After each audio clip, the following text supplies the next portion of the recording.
अच्छा, आवाज आ रही है कि नहीं?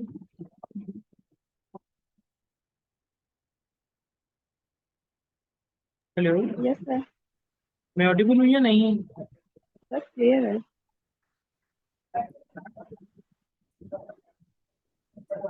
मुझे जरा बता दें। मैं जी ऑडिबल सर, हूँ? आ रही है। चलो ठीक है। फाइन। तो स्क्रीन भी शेयर है। Recording in progress.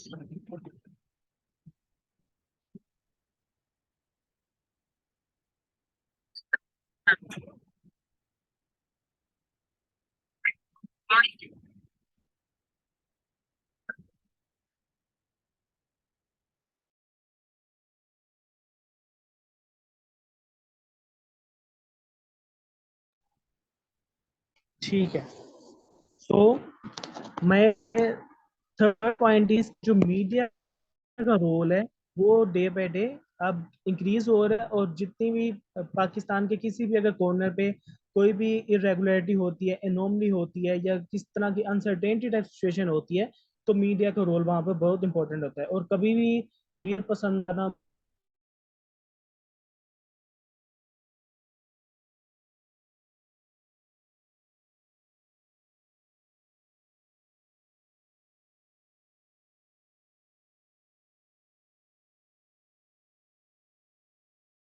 Free and fair trials. ठीक है। तो पाकिस्तान में आपने देखा गया कि जो ड्यू प्रोसेस है वो एग्जिस्ट कर रहा होता है। ड्यू प्रोसेस क्या होता है कि एक अगर आपके पास कोई केस आप पे है, तो उस केस अपनी मर्जी का वकील चूज करने का, ताकि ये जो ड्यू प्रोसेस का अमल है उसको किया जा सके। ड्यू प्रोसेस मींस कि आप जो एक कल्प्रिट होता है पर्सन, उसको ये राइट दे दिया जाता है कि आप अपने साथ अगर नाइंसाफी हुई है तो आप उस जस्टिफाई करवाएं। अगर आपको इंसाफ नहीं मिल, ये एक इंडिपेंडेंट जुडिशरी के रोल पर ही पाकिस्तान में ये चीज़ें एग्जिस्ट कर रही हैं, जिसमें आप डिफरेंट केसेस देखेंगे। इवन कि अभी जो आसिया बीबी वाला केस गुजरा है, पहले फिर हाई कोर्ट से सजा हो गई, लेकिन जब वो फैसला सुप्रीम कोर्ट पे गया और वो वहां पर अपने प्रूफ ना कोई दे सका, जो जिसने ये केस किया था, तो वहां पर क्या हुआ कि जो डिसीजन था वो रिवर्स हो गया, उसके फेवर में आ गया आसिया के। अब बाल तो वो क्या था क्या नहीं था है, लेकिन फिर भी एक फ्री एंड फेयर और जुडिशरी इंडिपेंडेंट की वजह से एक इंसान की जान बच गई। ठीक है। फिर है कि emergence of new regional political parties. Pakistan में आप देखेंगे कि आई रोज कोई ना कोई पॉलिटिकल पार्टी एग्जिस्ट कर रही है। इसका मतलब ये है कि पाकिस्तान में जो एक राइट टू असेंबल का राइट है, आर्टिकल 8 से 28 के दरमियान जो फंडामेंटल राइट्स हैं, उनमें बेसिकली डे बाय डे एक तो इम्प्रूवमेंट भी हो रही है और पॉलिटिकल पार्टीज अपना रोल भी प्ले कर रही हैं। तो ये वो पॉइंट्स है कुछ जो मैं अपने एक्सपोर्टिंग आर्गुमेंट्स के तौर पर रिप्रेजेंट करूंगा एग्जामिनर के सामने कि सर ये मेरे पॉइंट्स हैं जो जस्टिफाई करते हैं कि डेमोक्रेसी ने बैक सीट नहीं दी। अब हर पॉइंट को रिलेट करना कि वाकई क्या ये पॉइंट मेरे जो आर्गुमेंट्स हैं उसके जो स्टांस है उसके साथ मिल रहे हैं या नहीं मिल रहे, ताकि किसी भी किस्म की एम्बिग्यूटी एग्जामिनर के सामने हमने नहीं रखनी। अगर पहला पॉइंट देखोगे जनरल इलेक्शंस, तो ये बात साबित कर रहे हैं कि डेमोक्रेसी ने बैकसीट नहीं ली। Second, institution supremacy. Third, role of media. Fourth, judiciary का रोल। Fifth, political parties. ये सारे जब आप रिलेट करोगे मेरे स्टांस के साथ, तो आप लोग ये इजीली जज कर सकोगे कि मेरे स्टांस के साथ ये सारी चीजें रिलेट कर रही हैं, इंटरलिंक्ड है, इंटरवोवन है। जब इस तरह के सिनेरियो में आप अपने आप से सेटिस्फाई हो जाते हो कि आपकी जो बात है वो लिंक्ड कर रही है अपने स्टांस के साथ, तो फिर एग्जामिनर भी ऑटोमेटिकली वो इस चीज को ऑब्लाइज करेगा कि आपके पॉइंट्स पे कोई एम्बिग्यूटी, कोई अनक्लियरिटी, या कोई भी इस तरह का धुंधलापन, ब्लर टाइप सिचुएशन नहीं है। ठीक है। तो यहाँ पे मैंने अपने 5 पॉइंट्स लिख दिए। This is not a point.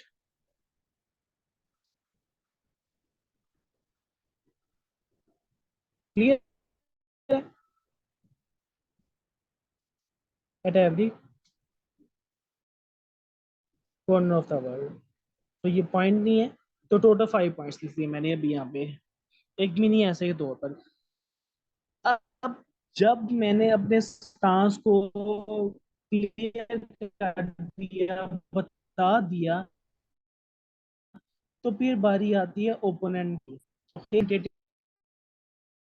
वैसे में दो, जिसको हम एंटीथीसिस कहते हैं। एक थीसिस होता है और एक एंटीथीसिस होता है। थीसिस मींस के जो मेन पॉइंट होता है वो, एंटीथीसिस मींस के जो आपका रिवर्सल पॉइंट होता है।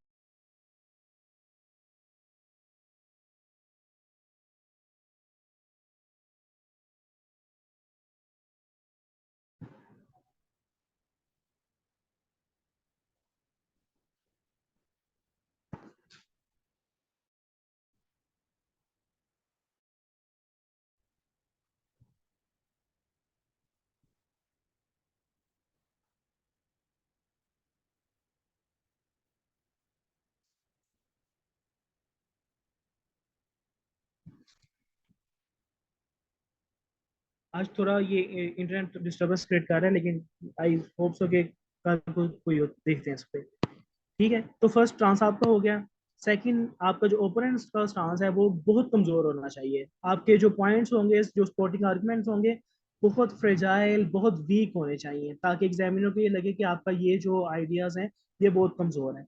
अब यहाँ पे मैं दो स्टांस अपने दे दिए हैं। एक डायनेस्टिक पॉलिटिक्स इन पाकिस्तान, जहाँ पे मैं आगे जाके बताऊंगा कि डायनेस्टिक पॉलिटिक्स कैसे है, कि डिफरेंट जो बड़ी पॉलिटिकल पार्टीज हैं इसमें इंटर पार्टी इलेक्शंस नहीं होती है, जहाँ पर एक प्रोगिनाई सिस्टम है, आल औलाद का बाप से बेटे में या बेटी में ट्रांसफर हो जाती है, उससे भी नेक्स्ट जनरेशन में ट्रांसफर हो जाती है। सो ये चीजें मैं डिस्कस करूंगा।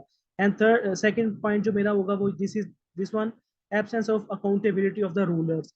कि पाकिस्तान में अकाउंटेबिलिटी रूलर्स की नहीं होती है। इनफैक्ट ये बेसिकली एक स्टेप होता है कि रूलर्स को किसी तरीके से सप्रेस किया जा सके, तो अकाउंटेबिलिटी कन्वर्ट हो जाती है सप्रेशन में। और जहां से भी क्या होता है कि आपकी डेमोक्रेसी का जो एक फंडामेंटल प्रिंसिपल है कि अकाउंटेबिलिटी ऑफ द रूलर, वो खत्म हो जाता है। और जहां से हमें ये एक सेंस मिलती है कि पाकिस्तान में जो जमहूरियत है वो एक बैक सीट पे लेके जा रही है।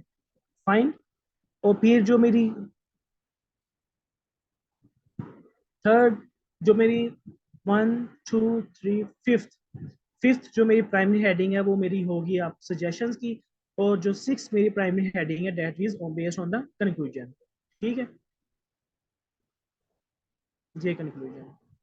तो टोटल बेसिकली आपके आर्गुमेंट्स एक जो अच्छा या एक हेल्दी ऐसे कह लें, या एक अप्रोप्रिएट ऐसे जो होता है, उसके आपके 15 to 18 आर्गुमेंट्स बनने चाहिए, पैराग्राफ्स बनने चाहिए, इंट्रोडक्शन एंड कंक्लूजन को निकाल कर। यानी कि 20 तक आपने पैराग्राफ बनाने हैं अपने ऐसे में। तो ये आर्गुमेंटेटिव ऐसे में 80% आपका स्टांस होगा, 20% ओपोनेंट का स्टांस होगा, फिर आपके सजेशंस होंगे, और लास्ट पे कंक्लूड करके आप अपनी जो है शिफ्टिंग कर लेंगे इंट्रोडक्शन की तरफ। आर्गुमेंटेटिव ऐसे की आउटलाइन में अगर कोई इशू है तो आप मुझसे पूछें।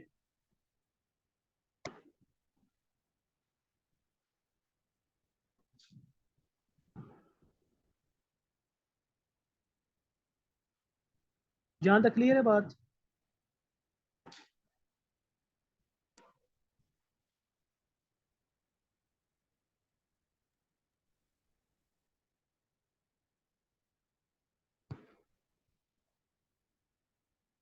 Okay fine.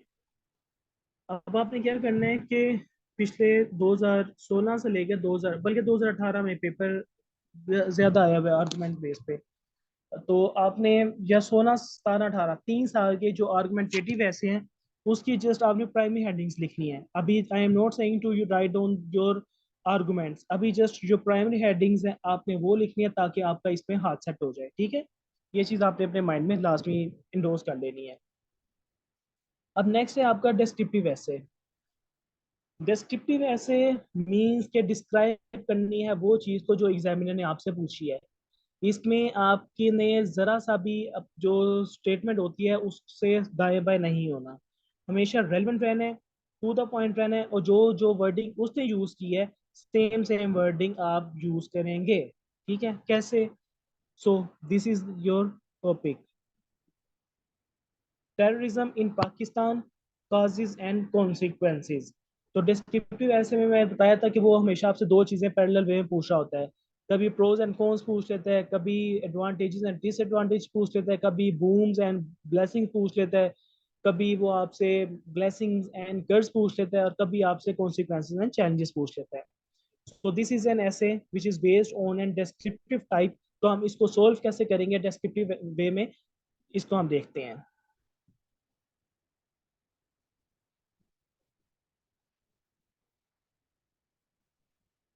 अगेन सबसे पहला जो हर ऐसे में एक वर्ड ये आपने याद रखना है, दैट इज इंट्रोडक्शन। ठीक है, इंट्रोडक्शन दो वे में आप लिख सकते हैं, जैसे already I have said to you के या तो आप इसको सिंपल और इंट्रोडक्शन के बाद आप सेकंड प्राइमरी हेडिंग लिख लें, नहीं तो आप इंट्रोडक्शन के बाद आप थ्री जो सेकेंडरी हेडिंग्स हैं बुलेट शेप में 1 2 3 पॉइंट में आप लिख सकते हैं। इट्स अप टू यू कि आपने इसको कैसे लेके चलना है, बोथ आर एक्सेप्टेबल। इंट्रोडक्शन के बाद अगेन यहाँ पर जो वर्ड उसने यूज किया था वो था टेररिज्म का। तो यहाँ पर आपके पास दो ऑप्शन हो जाती हैं, या तो आप डिफाइन कर दें या तो आप उसकी एवोल्यूशन पे आ जाएं। ठीक है, तो अगर आप डिफाइन भी कर देते हैं, एवोल्यूशन में भी आ जाते हैं, तो ये थोड़ा पॉजिटिव साइन मिल जाता है कि आपको इसके बारे में अच्छे नॉलेज है। ठीक है, तो मैंने इस पे क्या लिखा कि defining the term terrorism and it's evolution, कि टेररिज्म का मतलब क्या है और इसकी एवोल्यूशन क्या है। तो इसकी एवोल्यूशन में I will go back to French revolution, when first time in the history ये जो वर्ड टेररिज्म है, टेररिज्म ये यूज हुआ था फ्रेंच रेवोल्यूशन के दरमियान। ठीक है, जो 1789 से लेकर 1799 तक 10 ईयर्स ये चलती रही थी फ्रांस में, जिसमें जो किंग लुइस 14 था उसका तख्ता उलट दिया था बाय पीपल, और उसको सरेंडर करने पे मजबूर कर दिया गया था, जिसके बाद वहां पर एक डेमोक्रेसी इंस्टॉल कर दी गई थी। तो ये बेसिकली जो टेररिज्म की एवोल्यूशन है ये फ्रेंच रेवोल्यूशन में ही स्टार्ट हुई थी। ठीक है, तो यहाँ पे लेकिन उसने बात की है पाकिस्तान की, तो मैं यहाँ पर इंसिडेंट 9/11 को कोट कर कर इसका बता दूंगा कि पाकिस्तान में जो राइज ऑफ या एवोल्यूशन ऑफ टेररिज्म है ये बैक टू 9/11 इंसिडेंट से स्टार्ट हो जाती है। ठीक है, तो यहाँ पर जो थर्ड मेरी पेन हेडिंग मेन जो पॉइंट होगा दैट इज की causes of terrorism in Pakistan, कि पाकिस्तान में दहशत गर्दी की वजूहात क्या हैं। तो बैक टू द टॉपिक कि उसने हमसे काजेज पूछी हैं और मैं उसको सिंपल काजेज ही बताऊंगा। इतना ज्यादा कॉम्प्लेक्सिटी में नहीं जाना, इतना ज्यादा आपने इंट्रिकेट नहीं होना, सिंपल वे में जितना आप लेकर चलोगे उतना आपके लिए भी आसानी होगी, एग्जामिनर के लिए भी आसानी होगी, और मिस्टेक्स भी कम होंगी। फ्लॉवरिंग वर्ड्स जॉर्गन्स तब यूज करने हैं जब बहुत ज्यादा प्रैक्टिस हो जाएगी। अभी सिंपल मैं खुद लिख रहा हूँ ताकि आप लोगों को सिंपल ही समझा सकूं, और सिंपल ही अच्छा होता है समझने के लिए। ठीक है, तो यहाँ पर मैंने की काजेज ऑफ टेररिज्म बता दी, उसमें मैंने फर्स्ट पॉइंट अपना लिख दिया कि geostrategic location of Pakistan assimilates her in terror violence. ये मेरा पहला पॉइंट था कि मैंने जो जियोग्राफिकल पॉइंट ऑफ व्यू है उससे ले लिया। अब इसके नीचे जो मेरे दो पॉइंट्स हैं ये सपोर्टिंग आर्गुमेंट्स हैं। ठीक है, कि मैं एग्जामिनर को ये बता रहा हूँ कि मैं अपने इस बॉडी पैराग्राफ में ये दो जो पॉइंट्स हैं इसको डिस्कस करूंगा। ठीक है, India as a terror terror India as a terror hub state and Afghanistan as a terror giant state.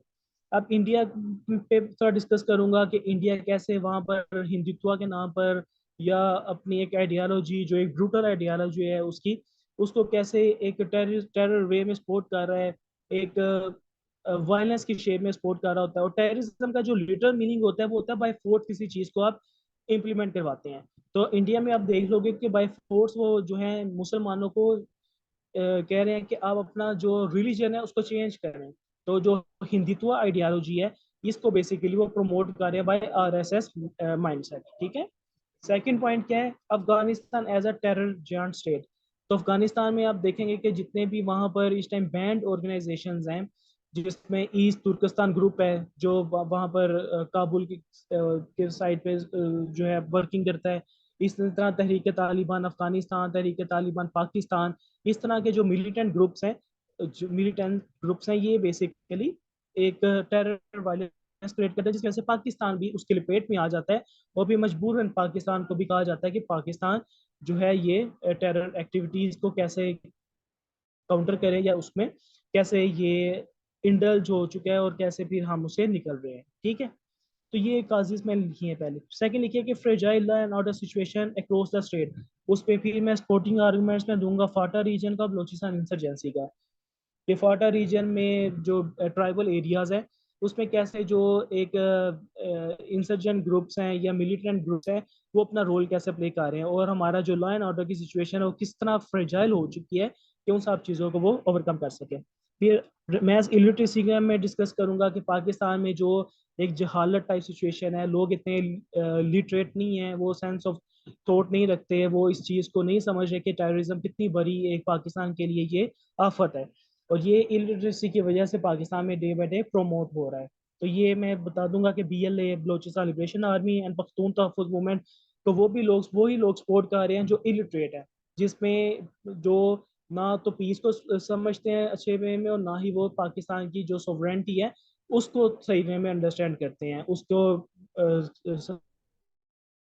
समझते हैं। ठीक है, तो ये 3 पॉइंट्स मैंने अभी यहाँ पे लिखे, मिनी ऐसे क्रिएट किया है। फिर मैं बताऊंगा कि कैसे इसको, ठीक है, उसने जो चीज़ आपसे पूछी है आपने उसी चीज़ को डिस्कस करना है, बजाय इसके कि आप अपनी वर्डिंग यूज़ करें। बेहतर है कि आप उसी वर्डिंग का यूज़ करें अगर आपको सिनोनिम अच्छा नहीं आता। फाइन।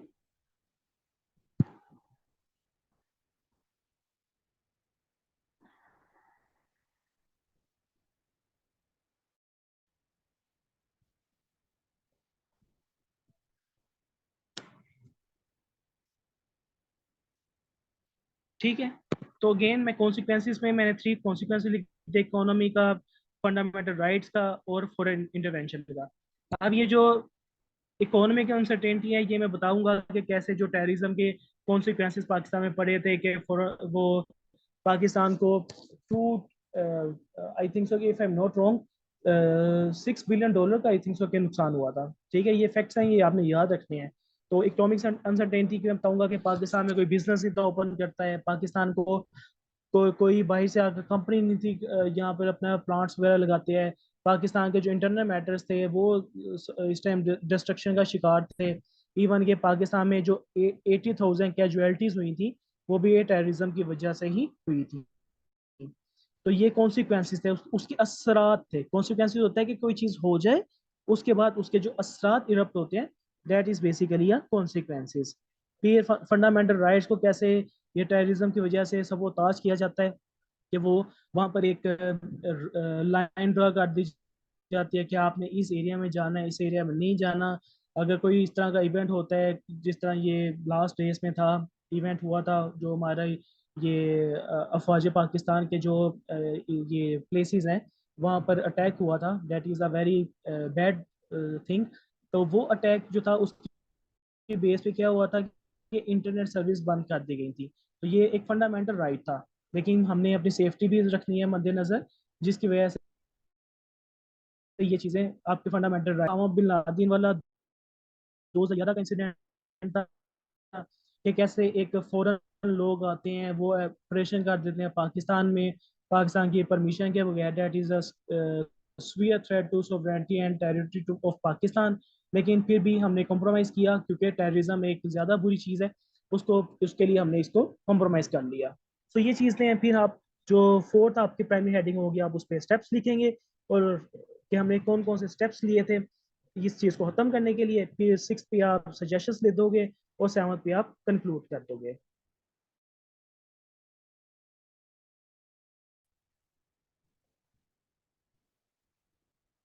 Excuse me, sir. ठीक है,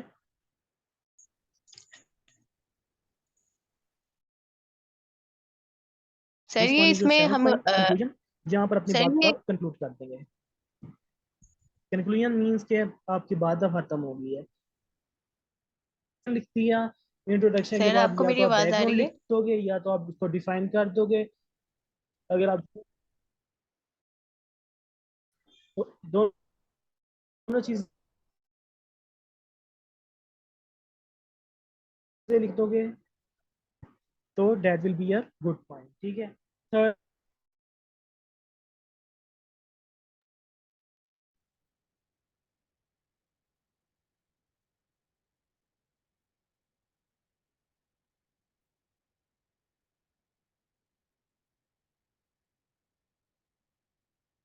ठीक है, और फिर थर्ड, फर्स्ट पे इंट्रोडक्शन, सेकंड पे आप उसको थोड़ा वजाहत कर दोगे, इलेबोरेट कर दोगे, थर्ड पे आप मेन टॉपिक पे चले जाएंगे। हमेशा कोई भी जो ऐसे आएगा, जो थर्ड पॉइंट आपकी थर्ड जो प्राइमरी है, मैं ऑडिबल हूँ सबको?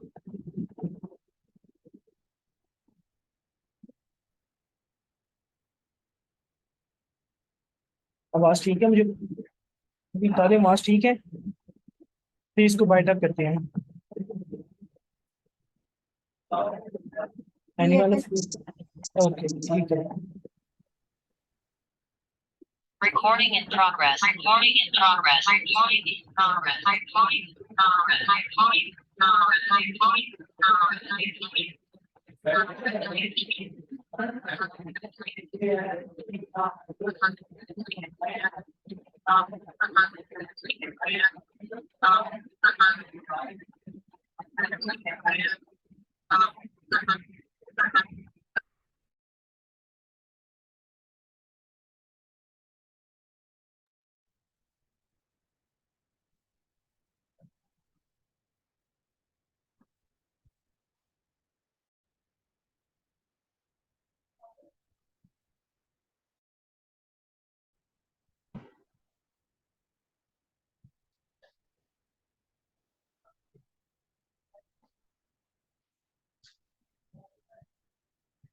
अच्छा, ठीक है। तो ये चीज़ आपने अपने माइंड में बस रख लेनी है। और आज हम ये दो ही करते हैं, डिस्क्रिप्टिव एंड आर्गुमेंटेटिव ऐसे। इस ऐसे में बेटा अगर आपको कोई इशू है तो वो मुझसे पूछें, because it is the time of your questions and answers. तो इस पूरे कल लेक्चर 1 एंड लेक्चर 2 में कोई चीज़ अगर आपको नहीं समझ आ रही या कोई चीज़ अगर आपको कंफ्यूज कर रही है तो मुझसे पूछ लें। और सैटरडे तक जो मैंने आपको बुक शेयर की है, मुझे नोट्स सब लिख के चाहिए। मैं फर्दर ऑन डिस्कस भी करता रहूँगा और आपसे पूछता भी रहूँगा कि आप लोगों ने क्या कुछ किया होगा। ठीक है, कोई question? Sir, I think one by one. जी मरियम, चलें आयशा बोल रहे हैं। जी सर। सर मैंने ये पूछना था कि अभी जो हम टेररिज्म कैसे देख रहे थे, काजीज एंड कॉन्सिक्वेंसेस,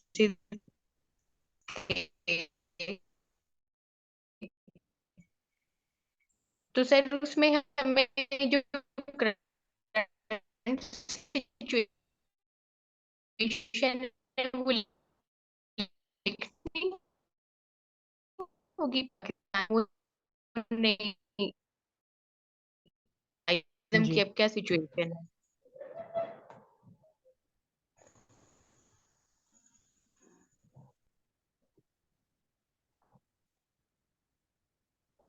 एक होता है ऐसा नहीं होगा, लेकिन आप उसकी एक सेपरेट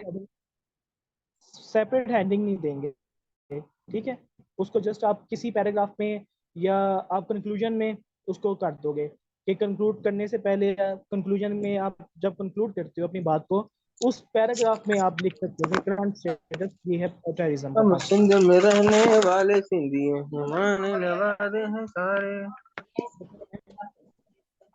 ये सामने को आए तो फिर ये रहना पर ये गरम चादर बहुत सारी हैं भाई।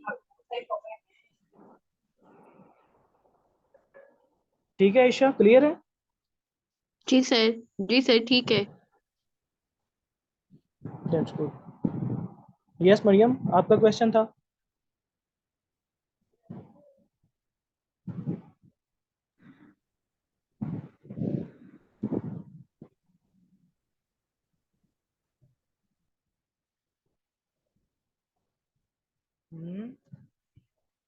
पर्सनल प्रोनाउन को यूज कर सकते हैं किसमें? ऐसे में। For example?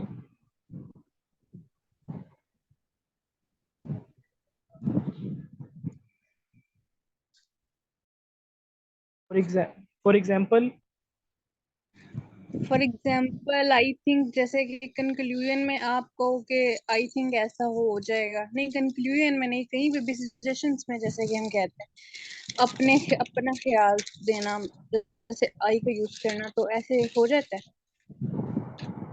इसमें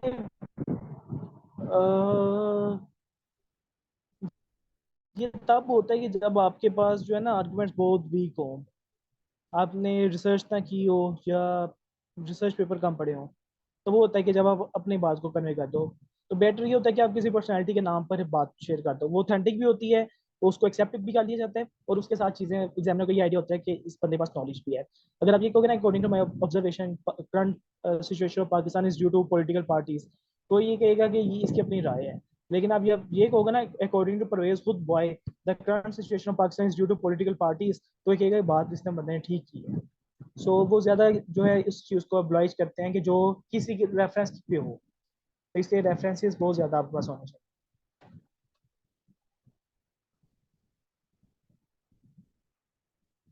वैसे भी ये रूल तो नहीं है, लेकिन फिर भी जो थर्ड पर्सन है उसको ज्यादा यूज किया करें। ऐसे और प्रेस तो है ही सारी थर्ड पर्सन की ना, की शीट की, और इस उसको ही ज्यादा यूज किया करें। ठीक है जी। कोई और क्वेश्चन? अरूज आपको कोई क्वेश्चन? जो पैराग्राफ होता है उसकी कितनी लाइंस होनी चाहिए? पैराग्राफ लाइंस पे डिपेंड नहीं होता, 100 to 150 वर्ड्स में आप उसको लिख सकते हैं।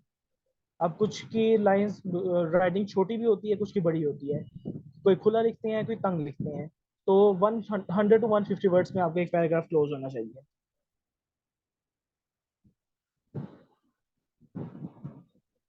ठीक है। अगर आप 100 लाइन में पैराग्राफ को क्लोज, 100 सेंटेंस में वर्ड्स में सॉरी पैराग्राफ को क्लोज करते हैं, तो फिर आपके 20 पैराग्राफ 2000 वर्ड्स के बन जाते हैं। अगर आप 150 पैराग्राफ को क्लोज करते हैं तो वो 3000 के बन जाते हैं। सो इसलिए 120 110 की रेंज में रखें, ताकि आप इजीली 2200 तक वर्ड्स पूरे हो जाएं। ठीक है जी।